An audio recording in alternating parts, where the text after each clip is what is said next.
ವೃಷಭ ರಾಶಿಯವರಿಗೆ ಈ ನವೆಂಬರ್ ತಿಂಗಳಲ್ಲಿ ಹೇಗಪ್ಪ ಇರುತ್ತೆ ಅಂದರೆ ನೋಡಿ, ವೃಷಭ ರಾಶಿಯವರಿಗೆ ನಿಮ್ಮ ರಾಶಿಯಾಧಿಪತಿ ಶುಕ್ರ ನಿಮ್ಮ ಮನೆಯಿಂದ 5ನೇ ಮನೆ ಅಂದರೆ ಕನ್ಯಾ ರಾಶಿಗೆ ಬಂದಿರ್ತಾರೆ. ಕನ್ಯಾ ರಾಶಿಯಲ್ಲಿ ನೀಚವಾಗಿರ್ತಾರೆ.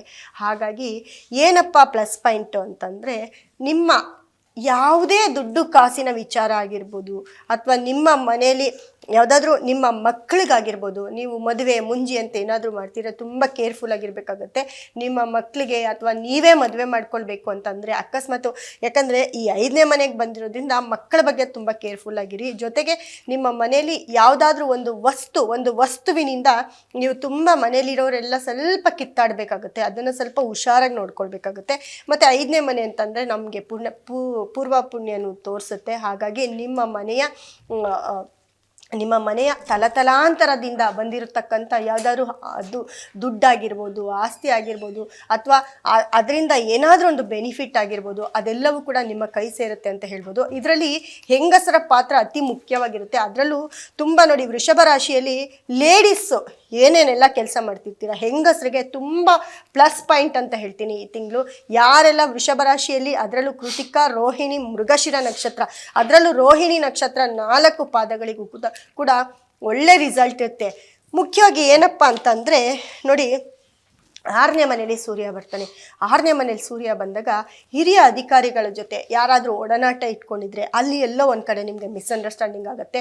ಅಥವಾ ಗೌರ್ಮೆಂಟ್ ಅಧಿಕಾರಿಗಳ ಜೊತೆ, ಮೇಲಧಿಕಾರಿಗಳಿಂದ ಗೌರ್ಮೆಂಟ್ ಕೆಲಸ ಯಾರ್ಯಾರೆಲ್ಲ ಮಾಡ್ತಿರ್ತೀರ ಅಲ್ಲಿ ನಿಮಗೆ ಸ್ವಲ್ಪ ಎಲ್ಲೋ ಒಂದು ಕಡೆ ನಿಮ್ಮನ್ನು ಅಂಡರ್ ಎಸ್ಟಿಮೇಟ್ ಮಾಡೋದಾಗಿರುತ್ತೆ. ಅಲ್ಲಿ ಸ್ವಲ್ಪ ಹುಷಾರಾಗಿರಬೇಕು. ಅಥವಾ ನೀವು ಯಾವುದೇ ಒಂದು ಸಂಸ್ಥೆಯಲ್ಲಿ ಕೆಲಸ ಮಾಡಿ, ಯಾವುದೇ ಒಂದು ಇದರಲ್ಲಿ ನೀವು ಸೆಕ್ಟರಲ್ಲಿ ಕೆಲಸ ಮಾಡಿ, ಅಲ್ಲೆಲ್ಲೋ ಒಂದು ಕಡೆ ಕೆಲಸದ ವಿಚಾರ ಅಂತ ಬಂದಾಗ ಅಲ್ಲಿ ಸ್ವಲ್ಪ ಕಿತ್ತಾಟ ಆಗಬೇಕಾಗತ್ತೆ. ಅಥವಾ ನೀವೇ ಓನರ್ ಆಗಿದ್ದರೆ ನಿಮಗೂ ಮತ್ತು ನಿಮ್ಮ ಕೆಲಸದವ್ರಿಗೂ ಕೂಡ ಎಲ್ಲೋ ಅಲ್ಲಿ ಮಿಸ್ಅಂಡರ್ಸ್ಟ್ಯಾಂಡಿಂಗ್ ಆಗುತ್ತೆ. ಅದು ಬಿಟ್ಟರೆ ಗುರು ನಿಮಗೆ 3ನೇ ಮನೇಲಿ ಇರ್ತಾರೆ. ಗುರು 3ನೇ ಮನೇಲಿ ಇರೋದ್ರಿಂದ ಎಲ್ಲೋ ಒಂದು ಕಡೆ ನಿಮಗೆ ಒಳ್ಳೆ ಫ್ರೆಂಡ್ಸ್ ಆಗಿರ್ಬೋದು, ಅಥವಾ ನೀವು ಕಳ್ಕೊಂಡಿರುವಂತಹ ಹಳೇ ಫ್ರೆಂಡ್ಸ್ ಆಗಿರ್ಬೋದು, ಯಾರಾದರೂ ನಿಮಗೆ ಸಿಗ್ತಾರೆ ಅಂತ ಹೇಳುತ್ತೆ. ಅವರಿಂದ ತುಂಬ ಹೆಲ್ಪ್ ಆಗುತ್ತೆ. ಏನೂ ಹೆಲ್ಪ್ ಇಲ್ಲ ಅಂತಂದರೆ ಒಂದೆರಡು ಹೊಸ ಮಾತುಗಳನ್ನು ಕೂಡ ಮಾತಾಡ್ತಾರೆ. ಅದರಿಂದ ನಿಮ್ಮ ಮನಸ್ಸಿಗೆ ತುಂಬ ಖುಷಿ ಆಗುತ್ತೆ ಅಂತ ಹೇಳ್ತೀನಿ. ಅದೇ ರೀತಿ ನಿಮಗೆ ನೋಡಿ, 7ನೇ ಮನೆ ಅಂತ ಬಂದಾಗ ನಿಮ್ಮ ಮನೆಯ 7ರಲ್ಲಿ ಬುಧ ಮತ್ತು ಕುಜ ಇರ್ತಾರೆ. ಬುಧ ಮತ್ತು ಕುಜ ಇರೋದು ಒಂದು ಯೋಗನೇ ಅಂತ ಅನ್ಕೋಬೋದು. ಅಥವಾ ನಿಮ್ಮ ಪಾರ್ಟ್ನರ್ ಆಗಿರ್ಬೋದು, ಅಥವಾ ನಿಮ್ಮ ಜೊತೆ ಆಗಿರ್ಬೋದು, ನಿಮ್ಮ ಹೆಂಡತಿ, ನಿಮ್ಮ ಗಂಡ, ಅವ್ರಿಗೆ ಎಲ್ಲೋ ಒಂದು ಕಡೆ ಪ್ರಾಫಿಟ್ಟು ಜಾಸ್ತಿ ಆಗುತ್ತೆ. ಯಾವುದಾದ್ರೂ ಸೈಟು, ಮನೆ ತೊಗೊಳ್ಳೋ ಅಂಥದ್ದು, ಅಥವಾ ಕೆಲಸದಲ್ಲಿ ಇನ್ಕ್ರಿಮೆಂಟ್ ಆಗಿರೋದು, ಅಥವಾ ನಿಮ್ಮ ಪಾರ್ಟ್ನರ್ಶಿಪ್ಪಲ್ಲಿ ಏನಾದರೂ ಕೆಲಸ ಮಾಡ್ತಿದ್ರೆ ಅದರಿಂದ ಕೂಡ ನಿಮಗೆ ವೃದ್ಧಿ ಆಗುವಂಥದ್ದಾಗಿರ್ಬೋದು. ಇವೆಲ್ಲ ಕೂಡ ನಿಮಗೆ ನಡೀತಾ ಹೋಗುತ್ತೆ.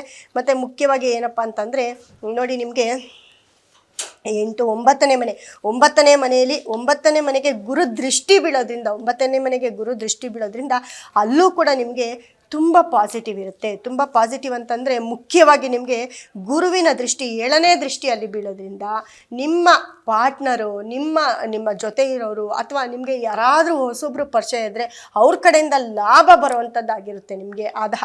ಹಾಗಾಗಿರೋದಕ್ಕೆ ಅದರಲ್ಲೂ ಏನು ಗೊತ್ತಾ, ನಿಮಗೆ ಗುರುವಿನ ಒಂದು ದೃಷ್ಟಿ ಏನಿದೆ, ಯಾಕಂದರೆ ನಿಮ್ಗೆ ಅಲ್ಲಿ 3ನೇ ಮನೆಯಲ್ಲೂ ಗುರು ಸಿಗ್ತಾರೆ.